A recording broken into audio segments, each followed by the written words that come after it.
Hello, this is Artemis_anime, and today I am reading Who's a Smart Kitty? Shut Up Before I Scratch You by magicalspacepanunicorn. Summary. Midori, Izuku, is a therapy cat. A green cat who seems to understand human emotion better than any other animal. How did they not see he had a quirk before? Today was the day he'd get to see his new family. Midori, aptly named for his emerald green fur, had been training constantly for this. He'd get to help so many people, just like the heroes on TV. Hey, Midori. A worker crouches down, running a hand through his fur, making him purr. You ready to move? He meows, leaping over the carrier, brushing up against it. I'll take that as a yes. It's so big. Midori runs about the house, scenting everything he can, beaming at the black-haired man following him. Once everything is to his satisfaction, he curls up on the man's lap, purring gently. Hitoshi's gonna love this. Hitoshi? Right, the name of the boy he has to look after. He'd get to be with Hitoshi always. The door opens. Babe, I'm home. A high, loud voice calls out. We got dinner. A younger voice mutters, getting closer, bags rustling. Is he here? Midori hops off the man's lap, onto the back of the couch, watching the two. Hitoshi, Hisashi, meet Midori. The boy walks over, eyes glowing in awe as he reaches out a hand.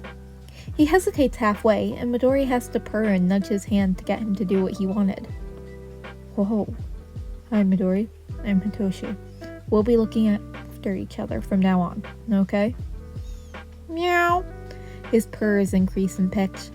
Shota, he's so cute! Hisashi wraps his arms around Shota, grinning.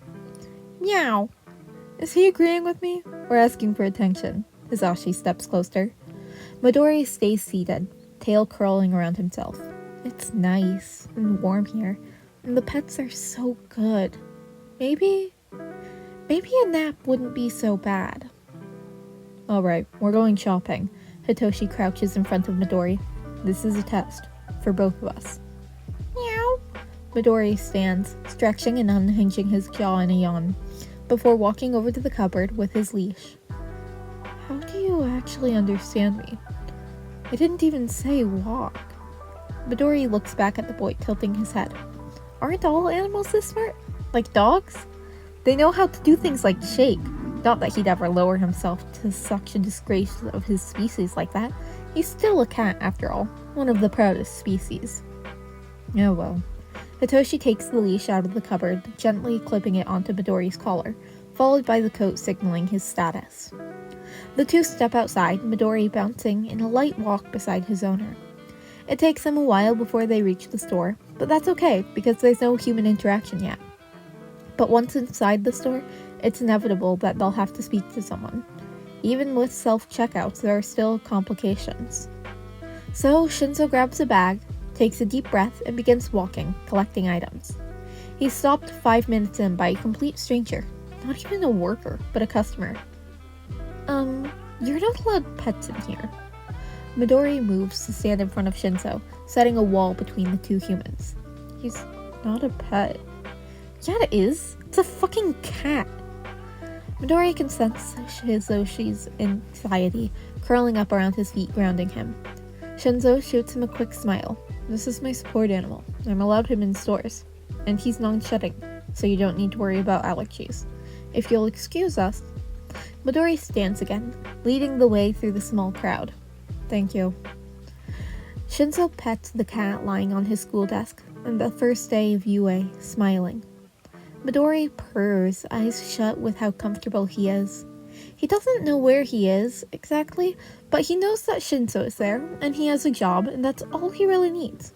More people, humans, fill the class, finding their seats, or attempting to pet him, in which he has to turn to show them his coat, at which point the majority back off. Get your feet off this desk! A robot boy, as Midoriya has dubbed him. He did smell of oil, and he does weird robot hands after all, argues with a blonde, which Midori has named Smokey for the time being. Fuck off, nerd. An explosion rings out in the room.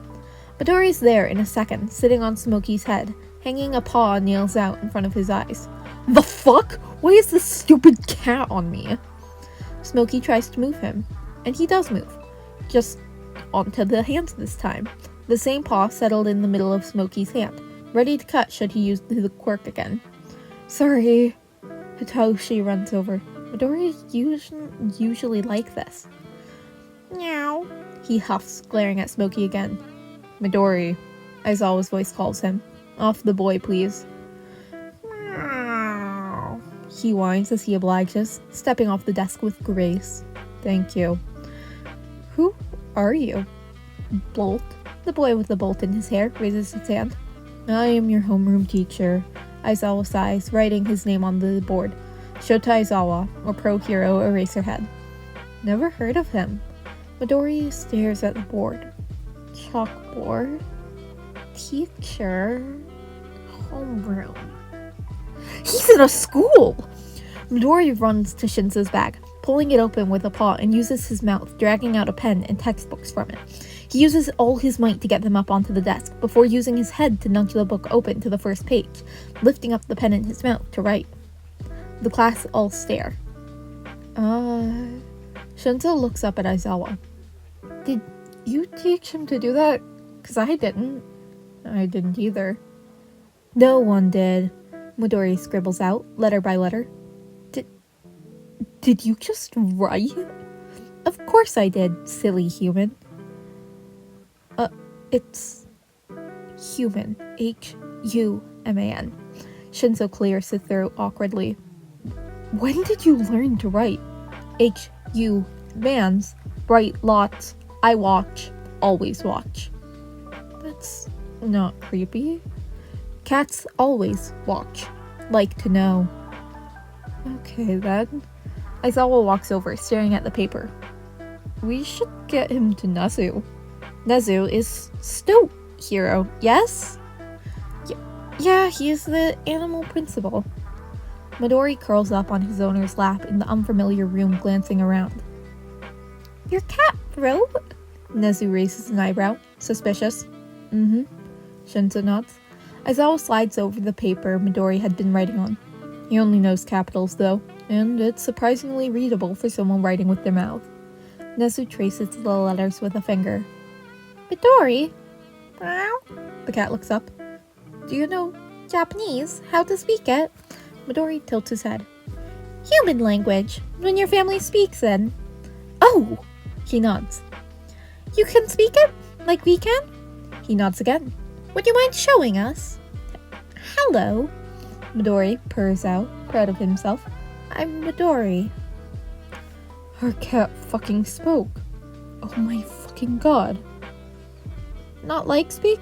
I can do the not speaking. Shinzo sighs, shifting awkwardly. Now he knows the cat he's been petting and getting to sit on him for months can speak and write. Oh, it's fine. Nezu nods. Your Japanese is quite good. How did you learn? Listened. Practice alone. Worker's nice. Speak to me lots. Learned from listen. Impressive. The Stoat stands, shuffling over to a cabinet. I'd love for you to take an IQ test to see how smart you truly are. Test. I'm good at test. He purrs again. I don't doubt it. Wow. Nezu stares at the paper. His writing is in all capitals, but he did score above the average for teenage students. Midori curls up on Shinzo's lap again, yawning with a bleep. Is good? Very good. Nezu looks between the humans. I'd like to tutor him, if possible. I guess if he wants to. We'll have to spend away from Purple? Purple? Nezu tilts his head. Hitoshi.